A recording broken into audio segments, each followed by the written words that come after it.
Assalamu alaikum, brothers and sisters. Welcome back to the Divine Reality course. We're continuing with the topic of the problem of evil. Now, in this section, I want to quickly start by looking at egocentrism. So this idea that we discussed earlier, which was the perspective of the non-Muslim, or when they put themselves in the position and they say, oh, I can't see the wisdom behind this evil and suffering. I can't see the reasons behind it. Therefore, there is no evil and there is no wisdom behind this. This is just bad. This is just pure evil. The way they elevate themselves and almost put them in a type of godlike position and assume that they should be able to understand everything, and if they can't, well, then there is nothing there to understand. This is a cognitive bias, right? Some atheists suffer from a veiled type of egocentrism. The only way to understand the world is only through their perspective. Right? They turn God into a limited man. They assume that God must see things the way they see things, and therefore he should stop the evil.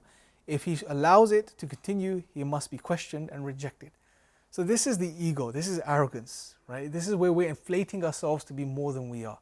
It's almost like we're saying that, well, God should see things the way we see things. I should be able to understand the mind of God. If I can't, well, then there is no wisdom behind all of this evil and suffering.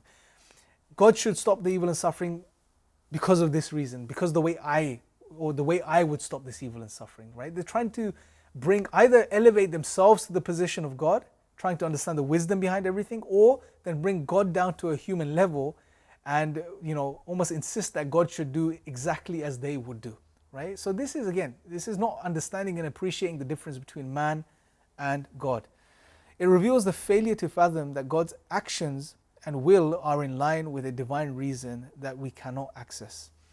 So this is a cognitive bias, brothers and sisters, inshallah. And one thing we need to do, whenever you notice this within a person, try to gently get them to understand and appreciate what they're doing, right? They're just going beyond, what's justified from a human perspective. And that's why they're running into these issues and problems.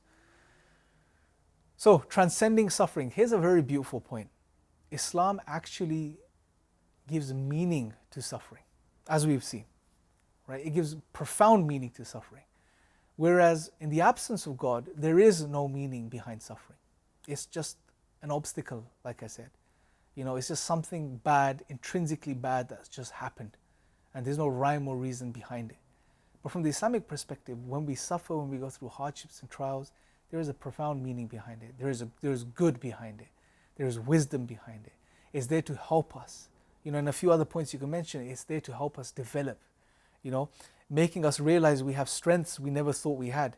It brings us closer with our loved ones and creates profound new relationships. It also evokes gratitude and a greater appreciation for life. It reinforces or changes our beliefs. It makes us realize that we have and can pursue new possibilities. It helps us develop.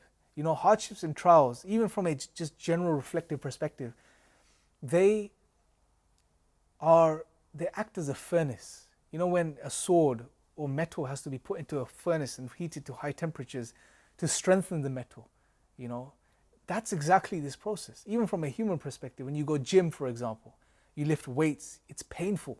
It's not easy. It brings a lot of struggle to your life, at least in that moment. But why do you do it? Because at the end of the day, it strengthens your body. It makes you strong. In the same way for our lives, we should see trials and tribulations as an opportunity, a means for us to develop and to grow as human beings, to become better. A scholar once said that, and he made a profound point. He said that every trial and tribulation contains a scholarship. It comes with a scholarship. And what we should do as Muslims is try to attain that scholarship whenever we go through hardships and trials. There's something Allah wants to teach us, and the only way we can attain that scholarship is that if we're calm and collected, if our minds and our hearts are in the right place when we're in that trial or tribulation. And that's not going to be the case unless we understand that whatever's come my way, although I can't understand it, it's from Allah. Allah wants best for me. I have to be patient. I have to be patient, and I have to turn to Allah and ask for His help. This will create the right mindset, the right environment for us to be able to benefit from those trials, take the lessons from those trials. as opposed to just losing it, freaking out, not knowing what's going on. We won't benefit from that, and it's not going to help us, right? That type of reaction is not going to help us. If anything, you know, it's the ego again. The ego doesn't want to experience pain or hurt.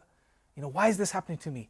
Why is God doing this to me? And we freak out, and we end up blaming God and just connecting the dots in this wrong, random, wild way. You know, whereas we should humble ourselves and know it's from Allah. It's His life. Things will get tough, things will get easy. We have to always rely upon Allah, turn to Him, ask for His assistance, and try to, whatever benefit there is in this trial or tribulation, try to maximize the benefit from it, inshallah.